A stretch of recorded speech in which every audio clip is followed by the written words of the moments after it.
Hey guys, Kevin Bobby with Entrepreneurial Mastermind here. So today we're going to be talking about how to turn a 35K restaurant investment into $1.3 million.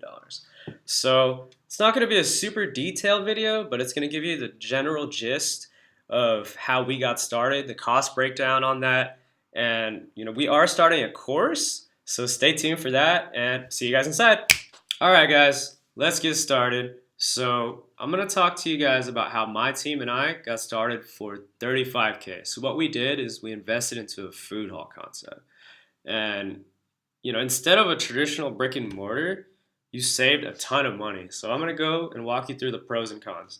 All right, so if you don't have a lot of money, it's a more affordable way to start up. It only costed us 35K. And we've done it on multiple occasions now, sometimes for even less. Okay, so second of all, if you do have money, there's something called opportunity cost. So instead of investing 300,000 on, a traditional brick and mortar, and if you don't know what that is, I'm going to explain the difference. Um, Opportunity cost, if it only costs you 35K, you can take the rest of that 300,000 and invest it elsewhere. So my partner Mark and I, we actually were able to do that, and we were able to inject some money into Amazon and start an e-commerce business. So more about that later. Let's go over some more pros and cons. So less space equals less rent, less space equals less labor, and there's built-in traffic. So a lot of people are coming there because there's a cool vibe, there's a cool environment, the ambiance, and just like a cool communal space, right? And that kind of allows you to leverage your surrounding tenants marketing as well. So let's say, for example, you have a fried chicken concept and someone came there to go check out the burger joint. And all of a sudden they see your place and they're like, oh, I want some fried chicken instead. And they change their mind. Or they're like, hey, I'll keep this place in mind for next time. And then everybody has those friends that are picky eaters, and they're like, I don't want to eat this, or I don't want that. Well, the cool thing about food halls are that you can grab your food and they can go grab theirs, and you guys can meet in the middle. So everybody wins, everybody's happy, everybody has a good time. Let's go over some cons.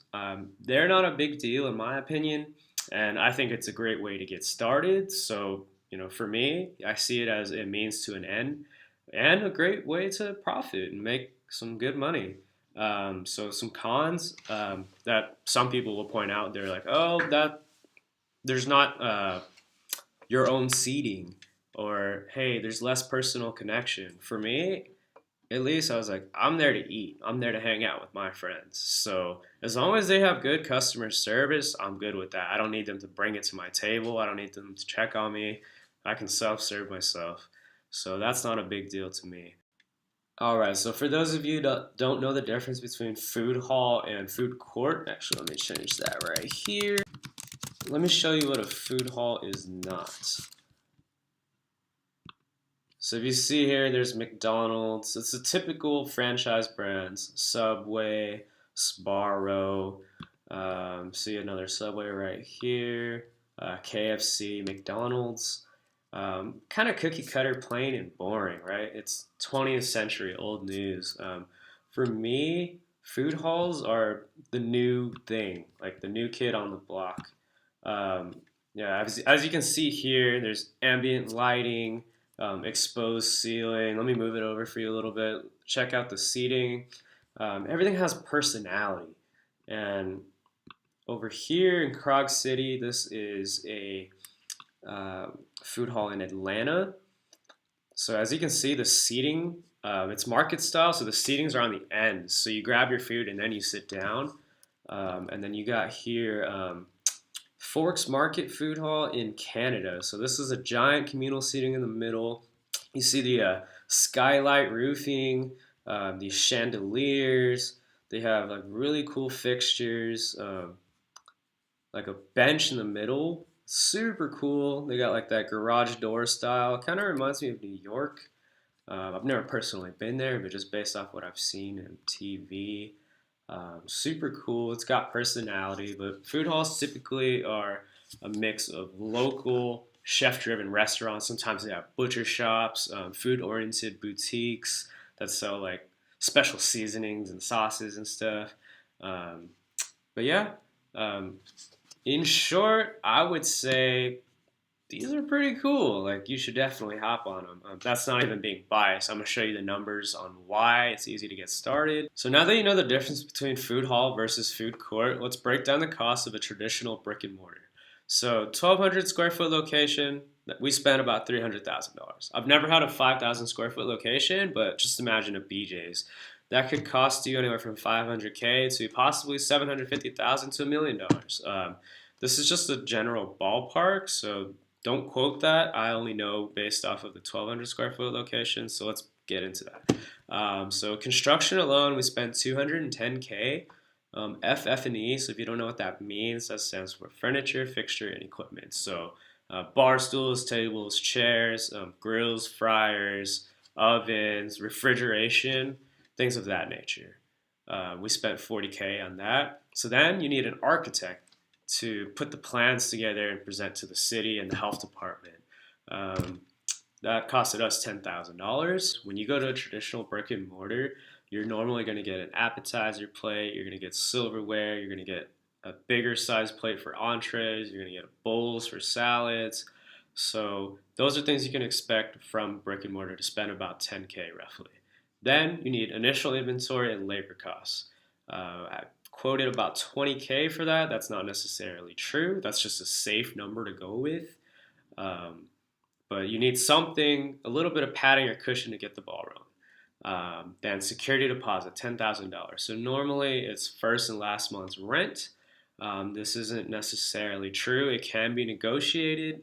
In the past, we were able to just pay half of that amount and then pay the rest in installments of $1,000 per month. Can't always do that, and it's not that we couldn't afford costs. If you have more money to play around with, you can add more to labor costs and initial inventory cushion, right? So it's just leveraging your money. So enough about brick and mortars. Let's jump straight into food halls and how it only costed us 35K. So let's start with branding. Fiverr, we got our logo created on this platform. It's where freelancers offer up their services. They usually give you about 3 edits for only $50. And then website, it could be less, but let's just say $550 for budget purposes. Next, we got legal and permits. So LLC, you don't need a fancy lawyer. $500 from LegalZoom and you're good to go. Health permits, it could be $500, it could be less, it just depends on where you're from, state, county, etc. Same thing for your business license, roughly $100 is what we paid. Fictitious business, it also stands for DBA, doing business as. So whatever the name of your concept is, that costs $25. It's an additional $25 as a listing fee in your local newspaper that's required. So roughly give or take $1,100 in legal and permits. Security deposit, we covered this in the brick and mortar section. Let's just stick with $10,000 for budgeting's sake and staying under that 35K. So let's jump into restaurant equipment. So notice there are no furniture or fixtures. Landlord covers all of that because the seating is communal. So as you can see here, we have refrigeration, fryers, grills, for roughly less than $10,000. If you're serving ice cream, you're not going to need half of these things. So it could be significantly less cost for you if your concept is dessert. Same thing for inventory. This is like meats, fries, all sorts of different types of inventory. If you're just serving ice cream, it could be maybe 1,000, maybe less. And then working capital, it's always nice to have 10,000. So as you can see, we spent 35. We probably didn't need to spend that much, but yeah, it just really depends on your location. So our next video, we're going to talk about where you can find that, how to choose your location, how to select it based off of certain variables. So click the link below. So guys, if you like this video, if you like the content, please comment below. If you have any questions, smash that like button. and see you next time.